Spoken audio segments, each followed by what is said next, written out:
Ladies and gentlemen, we have an all-new WWE Undisputed Champion. I'm in shock. I am legitimately in shock. And I agree with Grandmaster in the live chat already. WTF? How does this make sense? So there is a lot to unpack about today's, this morning's, whatever you want to call it, WWE Night of Champions. We have a poll right now in the live chat. It's been up for a while. How do you rate this 2026 WWE Night of Champions? Great, good, okay at best, or poor? So far, okay at best is winning out. But ladies and gentlemen, the main event of this evening, yes, I'm reusing our things from this morning. Cody Rhodes, Gunther, Sami, Zayn. We have a new WWE Undisputed Champion in Sami Zayn. The hometown, well, not hometown, because he's not from there, but he is definitely the favorite in Saudi Arabia. And so Sami finally getting the WWE title victory in Saudi. But does that make it the right decision? Like, that's always been a thing. Like, people always say, like, oh, it's his hometown, or it's this or that, or he's the man here, or what. He's got to win here, right? Does it mean it's the right decision? Does it mean that it makes sense? And I would argue, no. I honestly don't know where we go from here. But I want to congratulate George Fenmore from this morning's prediction show for actually predicting that Sami Zayn was going to become the new champion. And none of us could believe it. One word, unexpected. You're absolutely right, unexpected. And before we continue, I should just make this my thing. Even though I don't have a reason to wear them, I'm going to wear them anyway.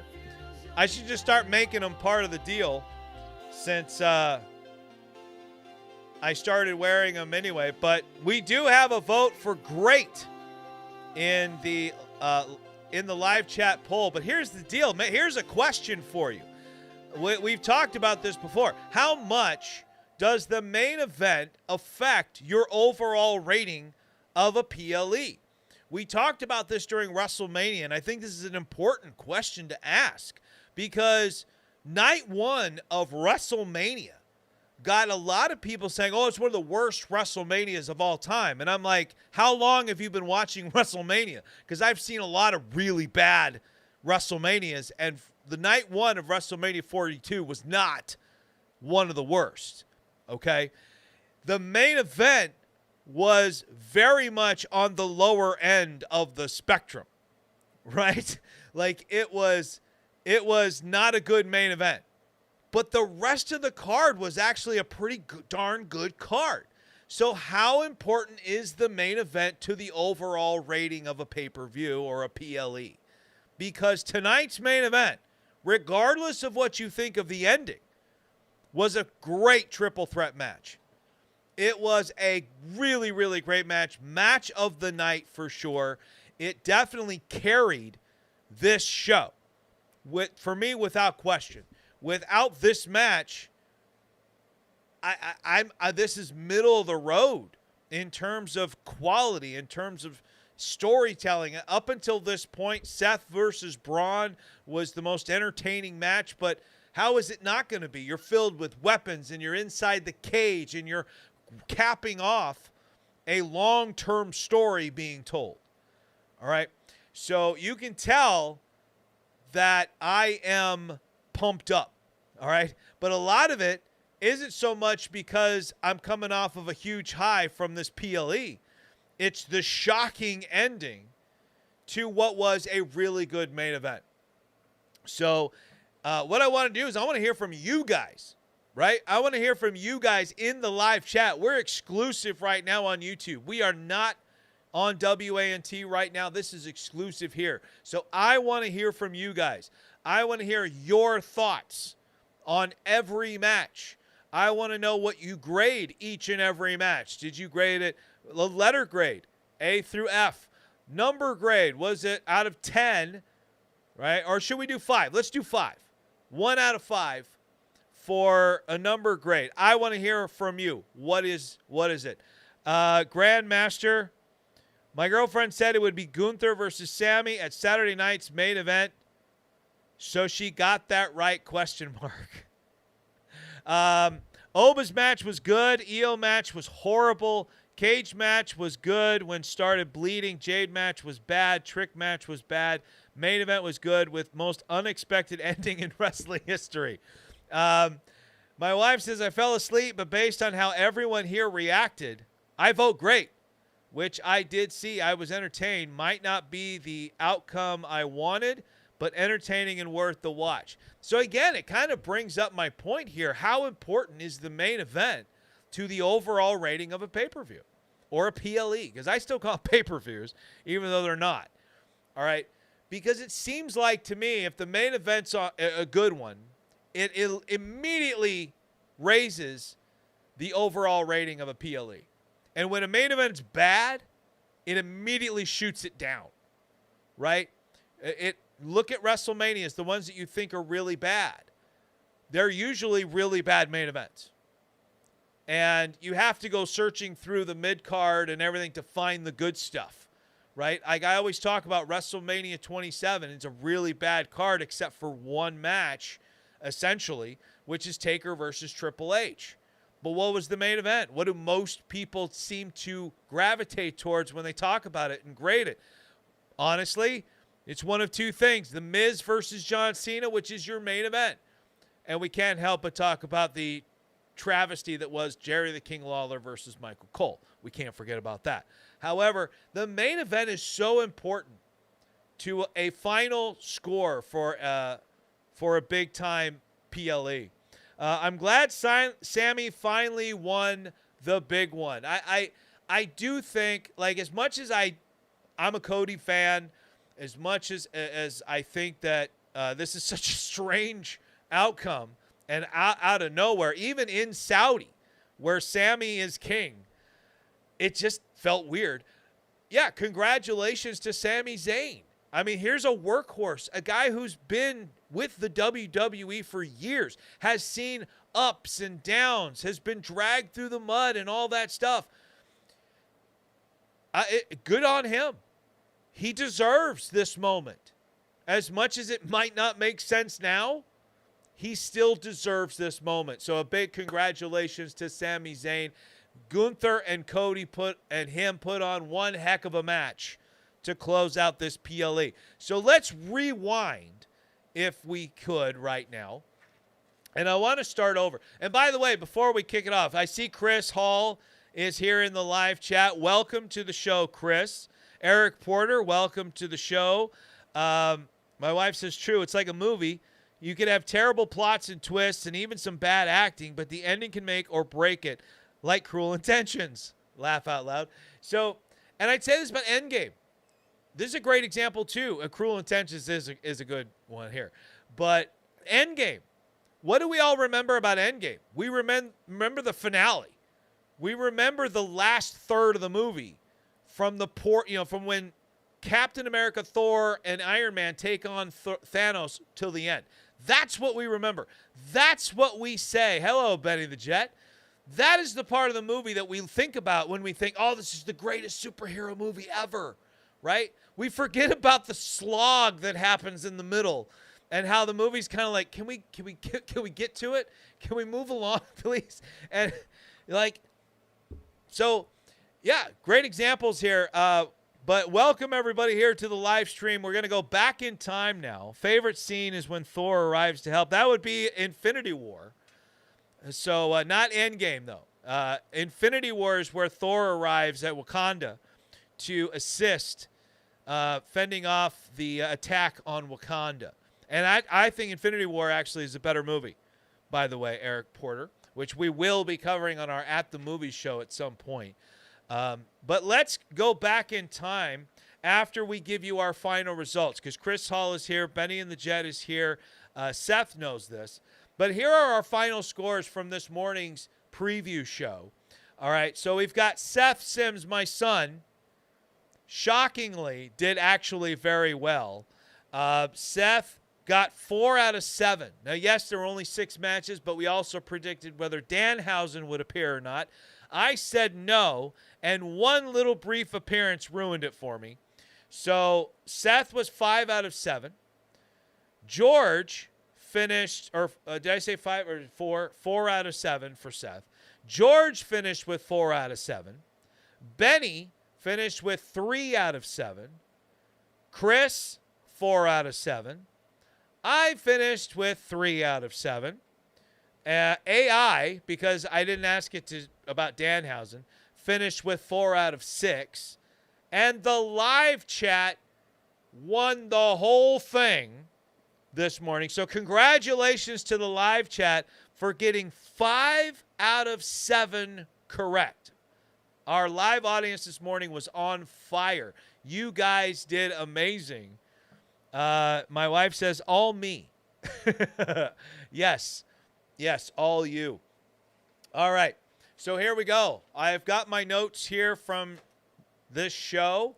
The first hour of the show was on ESPN as well as on the ESPN app. If you were international, you could watch on Netflix.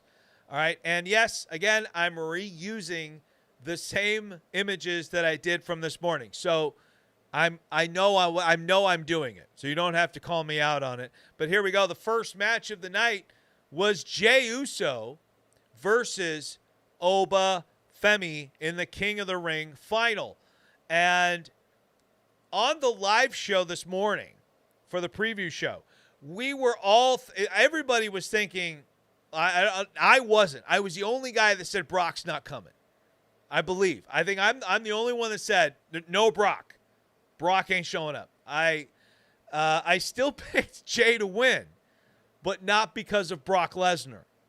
All right? But there was no Brock here. No bloodline. Jey Uso comes out first, followed by Oba Femi. And Oba, I have to say this because I marvel at it. Oba's presentation is awesome.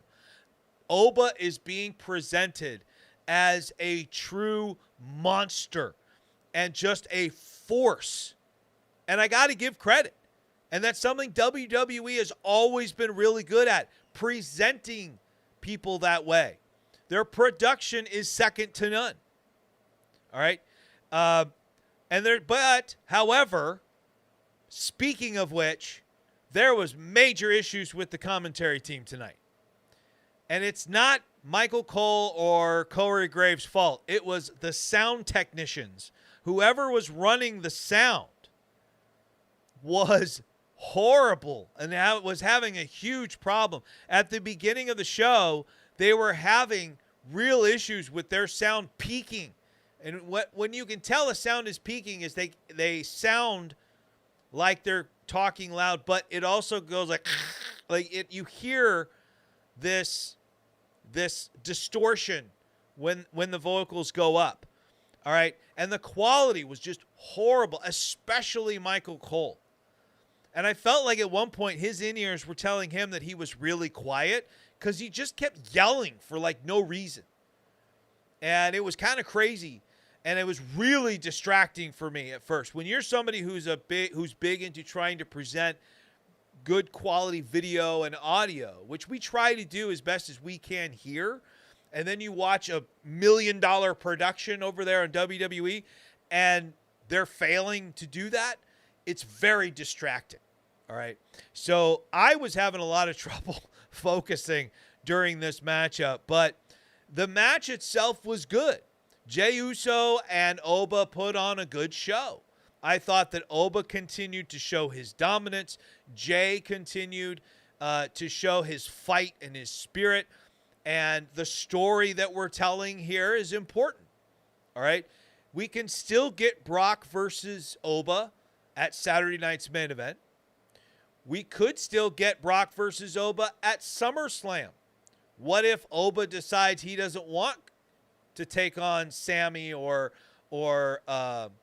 Roman at SummerSlam and wants it now? Let me take you back in time to when John Cena did that. John Cena wins the Royal Rumble and says, I'm not going to wait till WrestleMania to challenge the champion. I want to do it on the next pay-per-view. Maybe something like that. There are avenues. There are directions we can go with this. All right. I'm also really excited to see what happens to Jey. What happens to Jey with the bloodline? All right.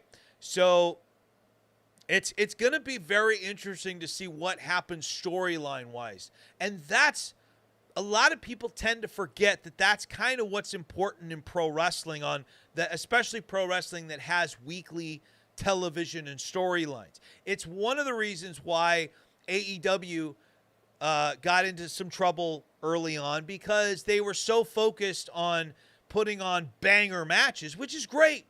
Because if that's the audience you're going for, great. But you start to lose people when the weekly television storylines, characters, angles just aren't working. That was their weak point. And they're getting better. You know, I'm gonna tell it to you true. AEW's getting better, and good on them. They need to. AEW needs to get better. We need that viable contender for that viable number 2 that makes WWE up its game and keep pushing forward. All right. Eric Porter says, as much as I enjoy AEW, WWE may have won the weekend. And we'll see what happens. We'll see. I mean, obviously, numbers-wise, I'm sure WWE will win the weekend. But in terms of quality, it's a different story. Who knows? But my thing is always, as long as you tell a good story, then the outcomes to me aren't that important. If this the main event turns into a great story with Sami Zayn, Oba Femi, Cody, Gunther, all of these things mixed in together, Roman Reigns, CM Punk, I don't care what the outcome is. Just bring it on. Bring on real good, solid entertainment. Chris says, Raw has a new head writer, and this last Raw was 10 out of 10. The story is getting better. I agree. And that's what's important. All right? And I don't watch wrestling just for matches. I watch wrestling to be entertained throughout. I want great characters. I want great stories. I want great matches. That's what I want.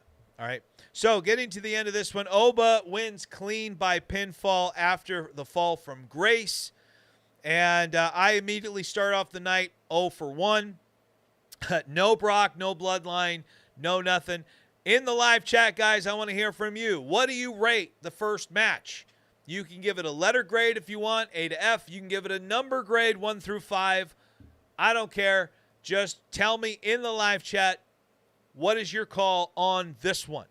And after this, as you should expect by now, and so I don't want to, let me just put it out there. I don't care what any of our thoughts or opinions are right now on ads.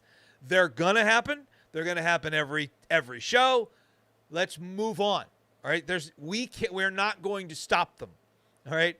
We stopped them ourselves when we said we don't want the WWE Network. And now it got sold to Peacock, and then it went to ESPN. ESPN says we need ads, so that's what we got. So we're not talking ads anymore after this. I'm just going to let you know when there's ad breaks, which is basically in between every match. All right? Agreed? Yes, because I can't hear you. Let's move on. Here we go. Match number 2, all right, is the Queen of the Ring final. Liv Morgan versus IYO SKY. All right, now before this match even gets started, here comes Danhausen to once again ruin my numbers, because I was the only one that hopefully said not that I didn't want Danhausen to show up, but everyone else said yes. So I was like, no, it's not happening. He comes out for a very short appearance. Liv Morgan follows him out, and Danhausen curses Liv Morgan, which meant that anybody that picked Liv which in our morning show today would have been Seth and only Seth, now had to be worried. All right? That was bad news for Liv.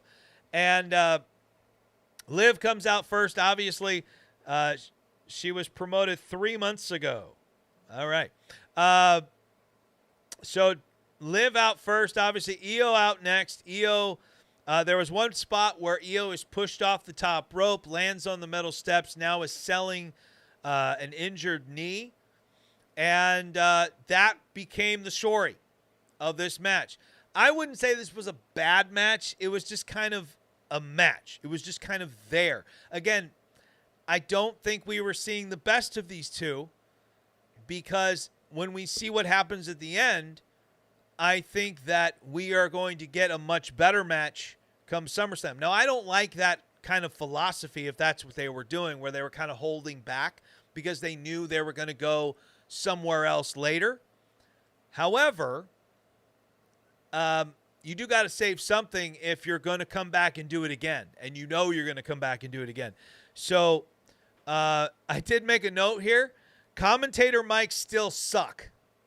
Again, that's how much audio issues distract me from time to time. Is it's just like, ugh. Like, somebody fix this, which they eventually did. Somewhere between like the third and fourth match, somewhere around there, they did finally fix it during an ad break or something like that. So thank goodness.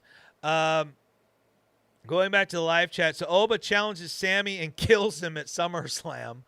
My wife says, kind of hoping Liv would win. IYO SKY is getting annoying for her. And, yeah, IYO's one of those where maybe I'm in a minority here. Like, I think IYO is a pretty good hand in the ring. I don't get why people think she's so amazing. Like, in terms of, like, she comes out to these huge ovations. She's a big deal. I don't know. Like, I'm not huge on the IYO SKY bandwagon either. I guess a lot of people are. Like, I like Rhea Ripley. I like what Charlotte and Alexa Bliss are doing as a tag team. I think Jade's made a lot of progress and stuff like that. But IYO being in that upper echelon there, I think Liv is very entertaining. I don't know. I don't know what it is, but maybe it's just a me thing, or maybe it's just a Sims thing. I don't know. But we'll see. Oba winning the title at SummerSlam makes sense. Beating Sami, the fall guy. My wife said you could probably thank the popularity of anime for IYO SKY. I mean, I don't know.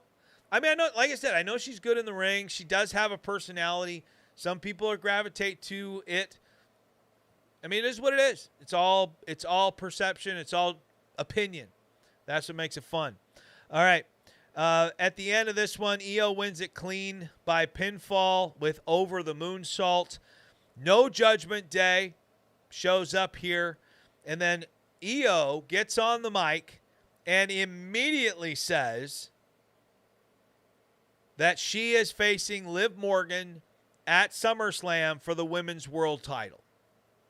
So, very interesting that what I said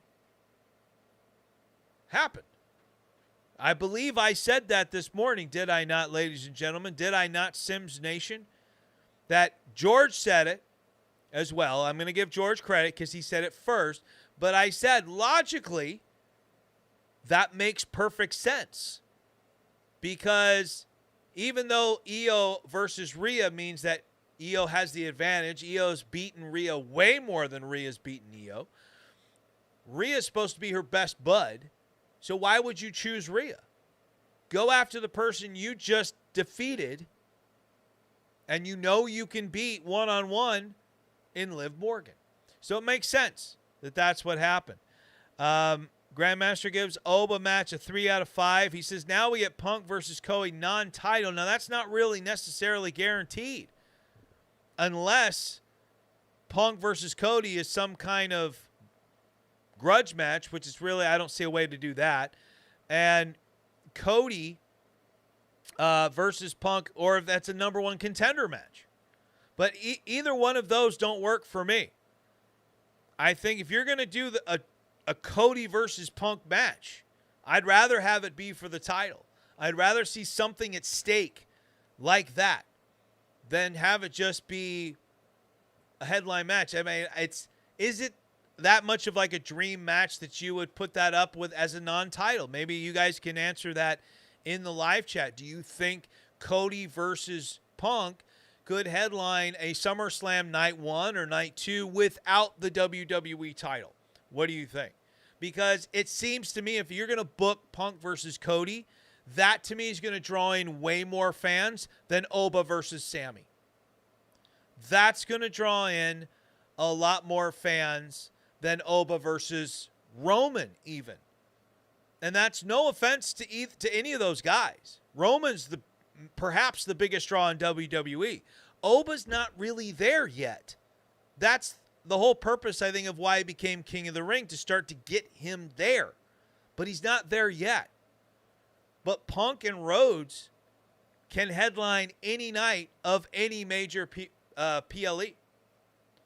So I think you need a little bit more at stake than just, here you go. Here's the match you've been wanting for the last couple of years. To me, that's a WrestleMania match with title implications.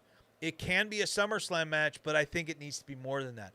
Now, what if we do a swerve? What if when we get back to the States, Sami drops the title?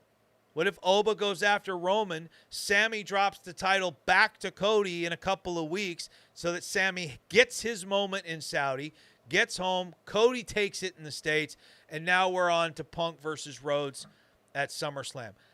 Stranger things have happened. Kane had a one-day title reign. All right, Yokozuna had like a 1-minute title reign. So stranger things have happened in pro wrestling. All right, let's go on here. So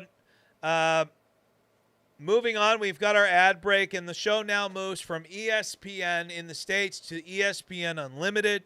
And I hate the fact that they always say, like, oh, you get to watch it for free. You don't get to watch it for free. You got to pay for cable to watch it on ESPN. It's not like it's on YouTube, right? It's not like our show. Our show is actually free. You don't pay for YouTube. Well, maybe you do. Maybe you pay for the ad-free version, but you don't got to pay to watch my show. But you got to pay something to watch ESPN. But now it moves over to ESPN Unlimited, and in the international markets, it's still on Netflix. All right. And match number 3, we have our steel cage match, Seth Rollins versus Bron Breakker. And I know Mr. Eric Porter, who's in the live chat, has not been a fan of this feud. It's a long-term feud that, unfortunately, I think the problem with the feud is not that it's a bad feud. I think the problem with it was it's been riddled with injury.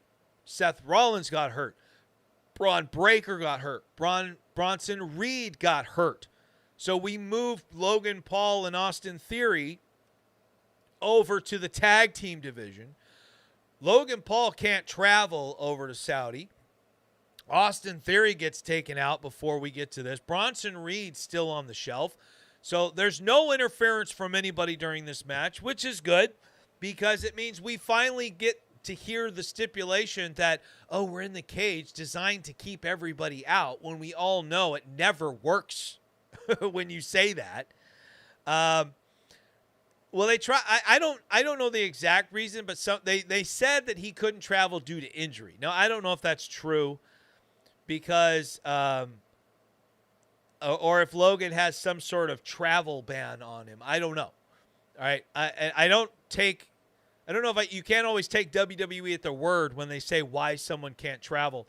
I know there's other reasons, but like I don't go deep into why guys aren't able to go here or there.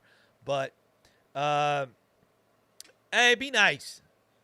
People always get giving Logan Paul a hard time. I don't think, we don't know the dude. I think most of Logan Paul's shtick is an act. I really do. I think Jake Paul's the problem. I think Jake Paul is more of the problem. I'm sure Logan is too. But I don't know them. I don't know them personally. So I don't like to overly make judgment calls about people I don't know personally. or that we know for a fact personally or bad people. But in this match number 3, let's see. It looked like Seth, our AI, and the live chat all picked Seth Rollins, whereas myself, George, Benny, and Chris all picked Bron Breakker. See, I thought there was actually more to get out of this rivalry, because we all kind of thought that maybe Bronson Reed might be coming back tonight to kind of screw Seth Rollins. Seth getting overtaken by the Vision, realizes I can't do this on my own. Got to bring in some help, and maybe this builds to something bigger. But to Eric Porter's got to be happy that I was wrong. So congratulations, Eric Porter. You get your wish on this occasion.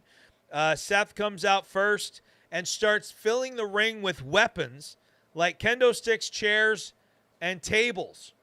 And then Bron Breakker comes out, and he grabs a trash can, more chairs, and more kendo sticks. And this was a very physical matchup. At some point, Seth gets a little beaten up on the back. Bron gets cut open on just on the outside of his eye. And the match goes through the flow of how you want a match to go. You hit it hard, and then you kind of have to take your time a little bit. You got to build the anticipation, and then you have a moment that sets off a chain reaction where it's boom, boom, boom, boom, boom. You've got first gear where you get moving. You got second gear where things start to level out a little bit, and then you get into that third gear and you're revving. All right? That's what they did in this match. So I enjoyed it. I thought it was a really well-structured, really well-put-together match. These guys were very physical. It felt like they were going to do anything it took to win. Seth, I like how he told Bron, I'm going to beat you in the middle of the ring. I'm not going over the top. I'm not going through the door. I'm going to beat you in the middle of the ring. And that's exactly what he did. All right, Seth did take this one after what they called an avalanche curb stomp from the ropes. All right, and there was a moment there that I was a little confused at first where Seth Rollins goes for the curb stomp and Bron waves him off, and he's like, hold on. Just hold on. I'm like, what's happening here? And all of a sudden, Bron starts like hulking up, and he starts to stand up, and that's when Seth hits the avalanche curb stomp, and that's the end of it. That's it.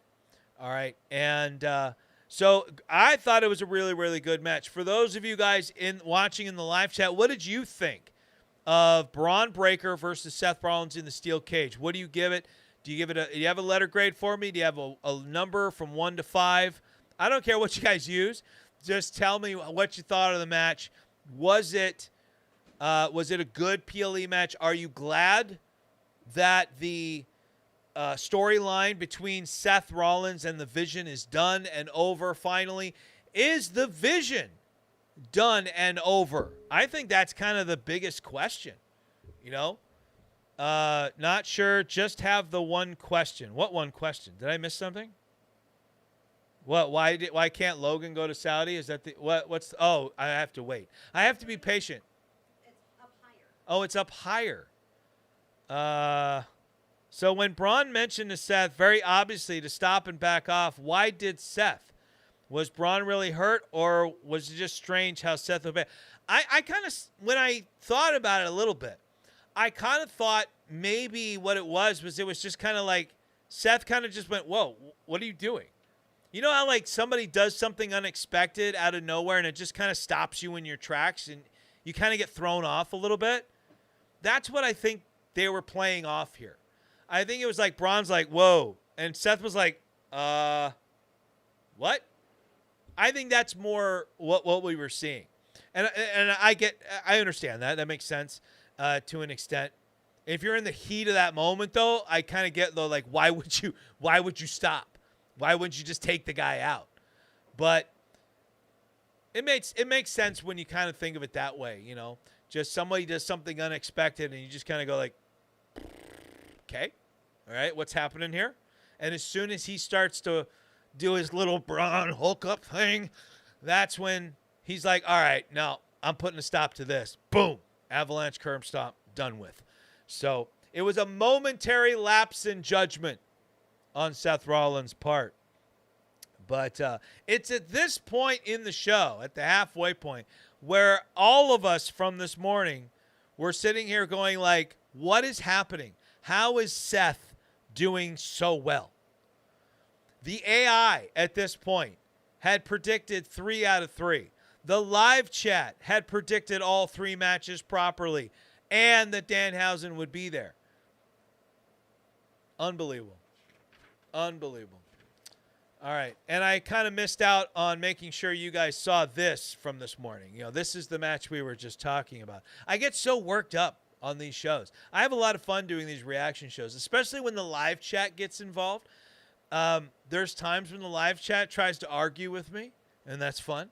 There's times when the live chat just throws out BS that I'm just like, okay, let's talk about that. So go for it. Bring it up. Put it in the live chat. Let me hear about it. But so far in the live poll in the chat, I will say this. Great is winning out in terms of what people thought of Night of Champions. We got 50% of the vote saying that it's great. 12% say it was good. 25% say it was okay at best. And 12% say it was poor.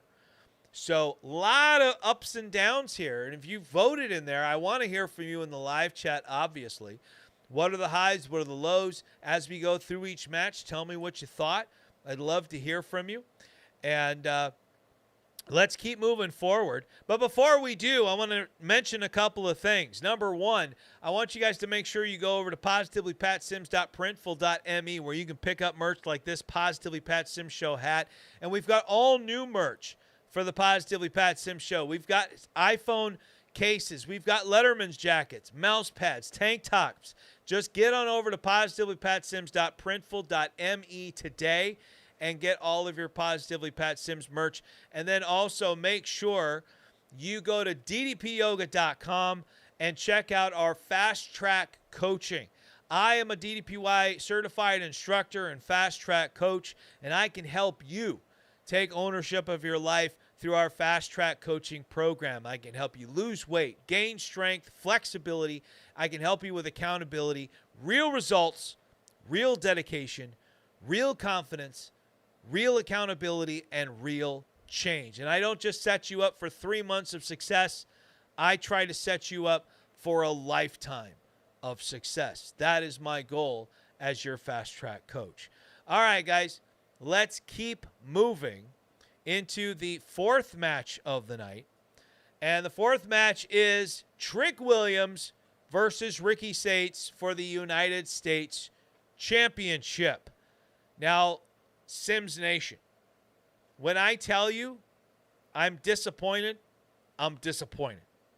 This match felt like this sentence. It was boom, pause, boom, pause, boom, pause. There was no flow to this thing. There was no flow to this match. I just kept waiting for this to do something that would make the wait worth the while. And it never did. Some matches I say never get to 3rd gear. I felt like this match didn't even get out of 1st. The most entertaining thing that happened in this match happens at the very beginning. It's the last time you will hear the crowd pop at all during this match. It is the moment when Ricky Saints pulls an Eddie Guerrero, grabs the kendo stick, smacks the steel steps, throws the kendo stick to Lil Yachty, takes a fall back. The ref thinks Lil Yachty took a swing at Ricky Saints and kicks him out of the match. It's the only thing I enjoyed about it. And it's the only thing the crowd seemed to, because that's the only thing they reacted to. For the rest of the match, you had a crowd of people sitting on their hands. And ladies and gentlemen, it is not a good look when your front row is gone. Where the heck did the front row go? This is live television. You know what happens at the Oscars when someone gets up to go to the bathroom? They have a seat filler. WWE, your front row is precious space on a television program. You need seat fillers so that if green shirt guy gets up and goes to the bathroom, you've got a lookalike in a green shirt who's ready to take his spot, because it is not a good look when your front row has completely disappeared. I was watching this going, I'm like, the crowd is dead. This crowd is just asleep. And then I realized there's nobody in the front row. Apparently the front row didn't even want to see this one. This is the kind of thing that drags a show way down. Where you might, there's a lot to enjoy. There's plenty to enjoy about Oba and Jey. There was a lot of entertaining stuff in IYO versus Liv. And the ending was something to get excited about. Seth versus Bron had a lot of action in it. It was hard-hitting. It told the end of a story. Great. Maybe the crowd was tired. But a good match that tells a great story can get people back into it. And I don't think the crowd was tired. I just don't think the match was very good. And the crowd reacted to it. There were some mistakes made here and there. And I think this is why. This is one of those matches where I go, this is why I'm glad WWE is upping its house shows. It's why WWE needs more house shows. Why they need to get in front of more crowds. Perfect and hone their craft. Understand how to work a crowd in a live audience. Understand that when a crowd's not reacting, how to get them out of their seats and back into what you're doing. You can only learn that in front of a live audience. You can't learn that in the Performance Center. You can't learn that in front of a crowd of 100 people. You can only learn that in arenas across countries. This is not a house show. This is a PLE. A PLE, they should have this stuff, their act together. What they used to do is they would go out and do multiple house shows every week, and they would go, okay, Roman Reigns versus whoever, right? You guys are going to go at it. So you've got everything honed in. You're ready to go. You guys know each other. You know how to work the crowd with what you want to do. And now we get to the PLE, where now not only are you in front of thousands of fans, but you're in front of millions on streaming or pay-per-view, whatever the case was, and you knew what you were doing. And your odds of getting lackluster, your odds of botching go way down. And I'm not mad at anybody. I'm not arguing. I'm just saying, that's what house shows are for. And what's why I used to love going to house shows. You would see things at house shows that were really cool that you don't see on television, right? You would see things before they would happen on television a lot of times, and that's a lot of fun. And wrestlers need reps. You don't become a great hitter by only hitting in the game. You become a great hitter by all of the swings that you take in between games before you even step onto a baseball field. That's when you become a great hitter. You don't become a great wrestler just by wrestling on pay-per-view. You become a great wrestler by getting in the ring night after night after night. All right. My buddy Benny and I, we were talking about injuries too. I think house shows are going to help with that. But also, there are a lot of injuries nowadays. And I kind of equated it to all the bad things that we see happening around the world. Are there really more bad things happening out there, or is it just that our access to information has gone up so much that now we just know about it? It's a valid question, okay? So my question is, with wrestling, are people getting injured more now, or were the old school wrestlers just working through more injury? Because what I remember is you had wrestlers wrestling with broken necks. You had wrestlers with horribly bad backs, with broken feet. You had wrestlers that were going out there sick as a dog.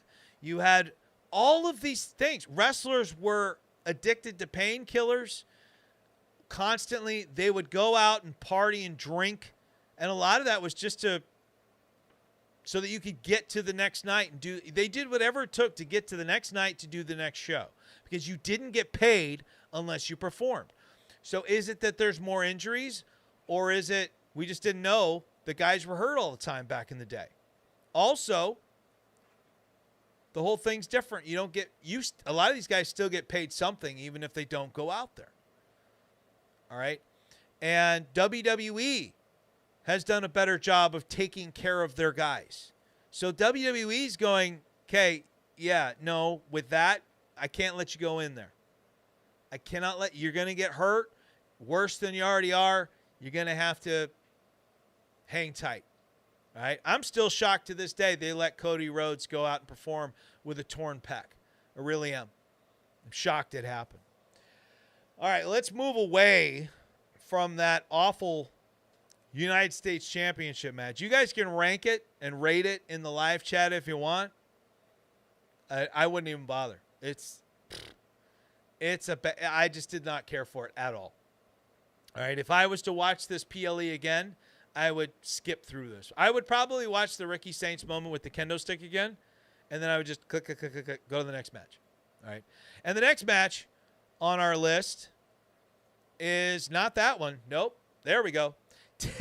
Tiffany Stratton versus Jade Cargill for the Women's United States Championship. And only two guys this morning thought that Tiffany Stratton was going to walk away from this one as the United States champion. And that would be my buddy in the live chat, Chris Hall, and I. And Chris Hall, congratulations. You and I were right on this one. Everybody else, AI, the chat, everybody thought it was going to be Jade. And understandably so. Really quick, Chris says, it's a sleepy match, and I didn't get Ricky Saints yet. I don't get Ricky Saints yet. He may be a somebody guy or someday guy, but he needs to go back to NXT. Again, I don't know if he needs to go back to NXT as much as he just needs those reps. He needs more reps before he's ready for the next. I think he's done what he needs to do in NXT. Now it's getting those reps in on the main roster. And again, more house shows, more reps. You're going to see a better in-ring product. So this match, you have Jade coming out first, followed by Tiffany Stratton. And here's my thing about this. Again, not a bad match. I'm not going to say it's a bad match. It wasn't great. I don't even know if I can say it was good. It was just like there was something off about this match. And it felt, for the first time in a Jade Cargill match, that just didn't feel like it was working. Because I feel Jade has greatly improved. Like, they even mentioned on commentary, over the last year, Jade has vastly improved. Her run with Rhea Ripley, I think, did her a world of good. I think she has improved as a performer. I think she's doing a really good job. It was Tiffany that felt very off. And if you don't know what I'm talking about, go back and watch. There are moments where Tiffany seems kind of like sleepy. Like she's moving very weird. Almost like perhaps Jade might have caught her with something. And there's one move in particular where she catches her with a knee on the outside. And it looked pretty vicious in the moment. Now, it might have just been everybody sold really well. But there was a part of me that thought, I wonder if Tiffany actually got knocked for a loop a little bit. Because she did feel a little loopy for a little bit. And finished the match fine. The end of the match was entertaining. The end of the match was, I didn't see the end of the match coming. All right. I think we all thought there was going to be some shenanigans, but mainly from Mission and BFAB, which is going to be the reason why most people thought Jade was going to win. What I didn't see coming was Chelsea Green getting involved in the match and saving Tiffany. And then Charlotte Flair shows up. And the belt gets dropped in the ring. And I remember turning to Seth and I said, oh, the belt's in the ring. Somebody's going to... That didn't happen by accident. Once the ref turns around to deal with Chelsea, I thought Tiffany would have the belt.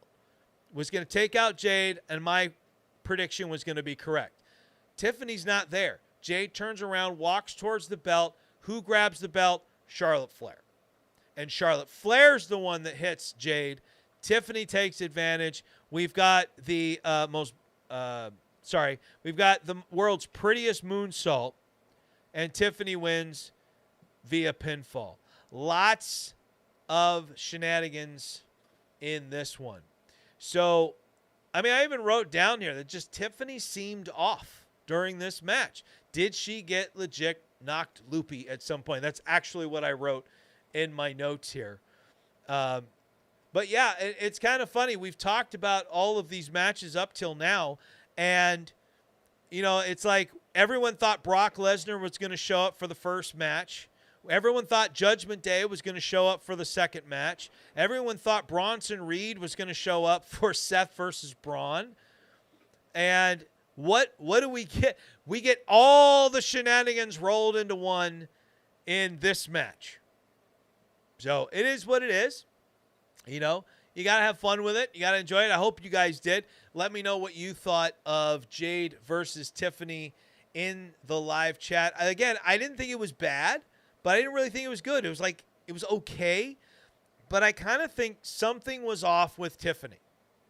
And that's what kind of brought the match down, because I felt Jade was doing what Jade does and was playing the powerhouse role well, but a lot of Tiffany stuff just looked a little sloppy and didn't really look like what I felt she was capable of. All right. So, guys, don't forget, if you've joined us here on YouTube, there's nowhere else to join us, please make sure you jump in on that live chat. Let me know you're here, and actually tell me where you're from. I'd love to know where our viewers are chatting from and watching from. And also, make sure you get into that live chat poll that we have. I want to know what you rated tonight's WWE Night of Champions. Was it great? Was it good? Was it okay at best? And was it poor? And I'd like to know why you voted that way. So tell me in the live chat, because the question I asked for those of you that weren't here at the beginning is basically this. How much does a main event have to do with what your overall rating of a PLE is? Did the main event escalate or take up the rating of Night of Champions to higher than it would have been beforehand, right? Or had the main event been bad, would this have been a poor event? The first three matches were pretty decent, if not solid. The second half, so far, not so good.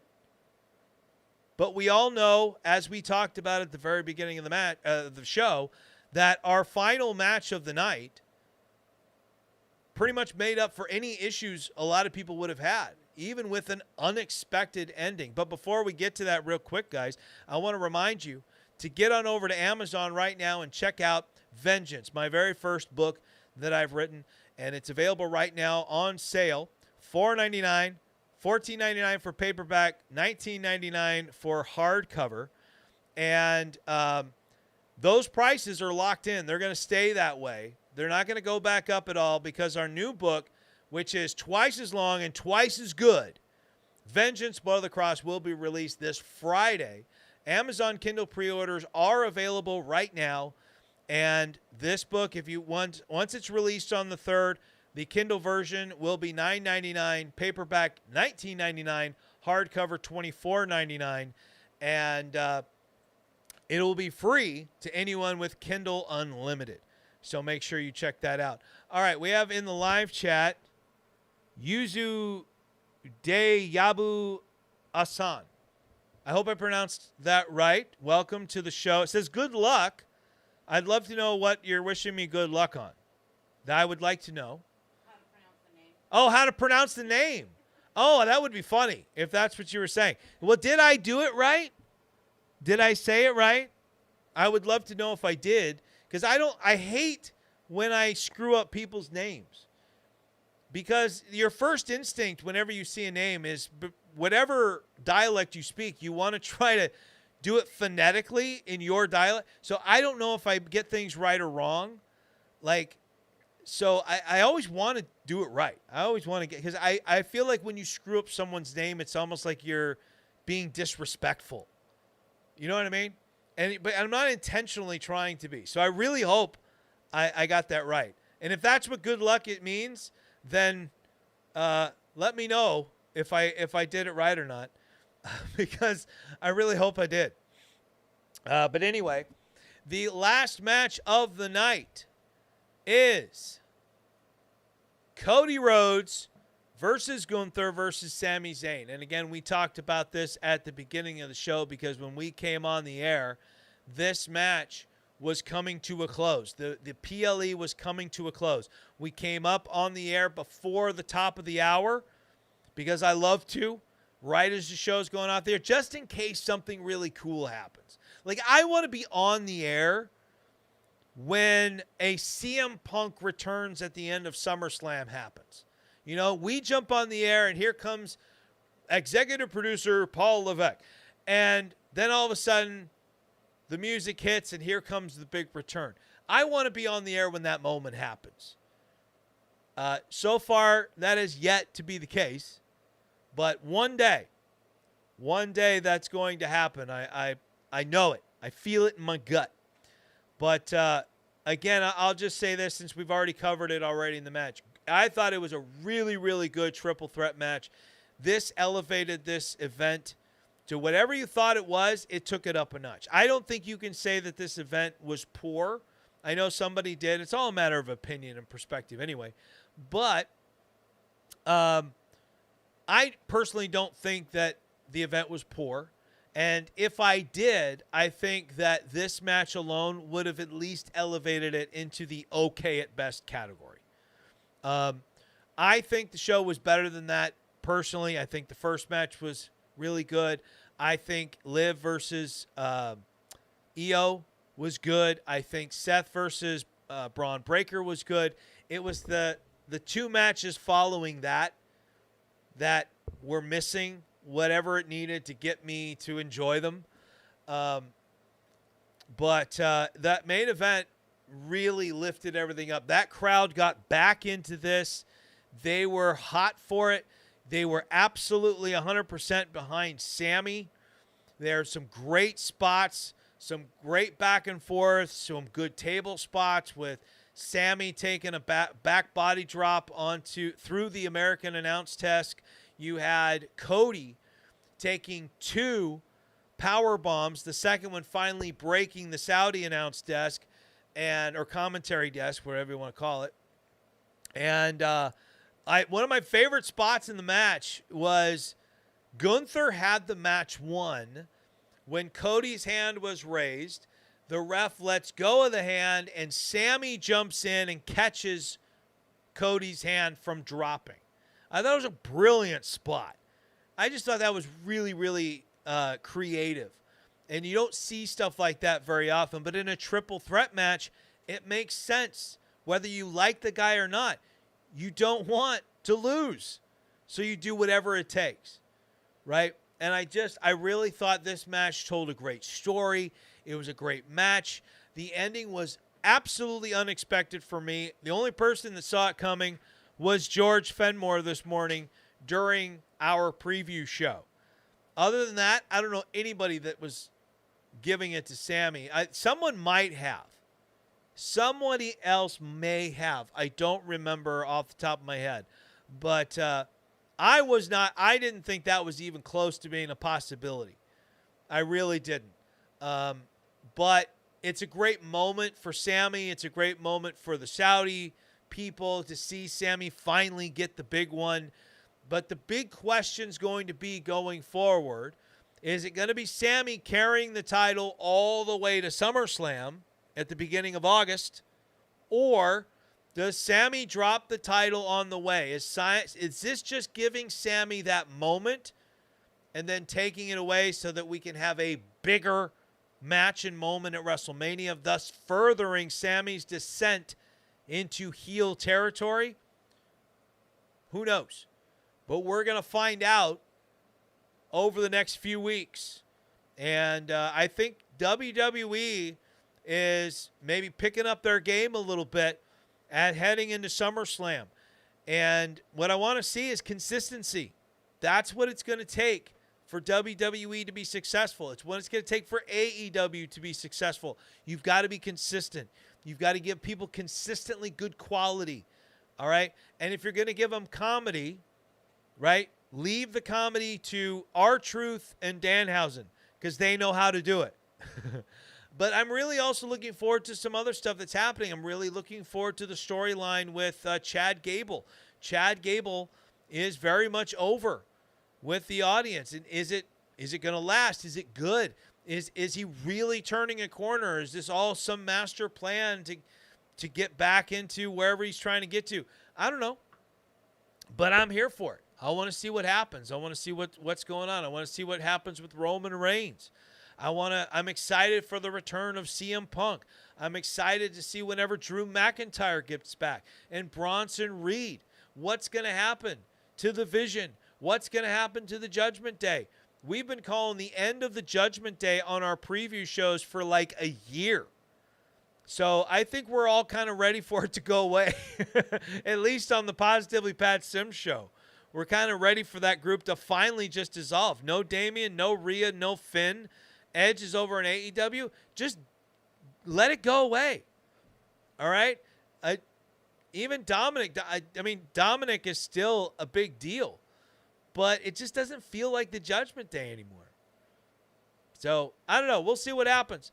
But anyway, we're going to close out the live chat now, guys, as we close out the show. Actually, I'll do that in just a second. Before I do, one last little plug here, guys, just for you. Catching Stars, my very first original album, is available by me, Positively Pat Sims, across all major music streaming platforms, including Apple Music, Spotify, Amazon, YouTube, Pandora, and more. So make sure you get to any of those. Please, guys, do me a favor. I'm not asking you to buy the album, even though it is available on iTunes and Amazon. But at least just do me a favor and listen to it. Give it a chance. Give it an opportunity to win you over. I really hope it does. And you'd be doing me a solid there. So, all right, guys.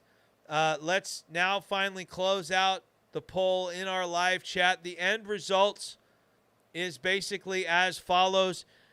You, the Sims Nation, in our live chat have told me that WWE Night of Champions, 45% of the votes say it was a great show. 33% say it was okay at best. 11% said it was good, with another 11% also saying it was poor.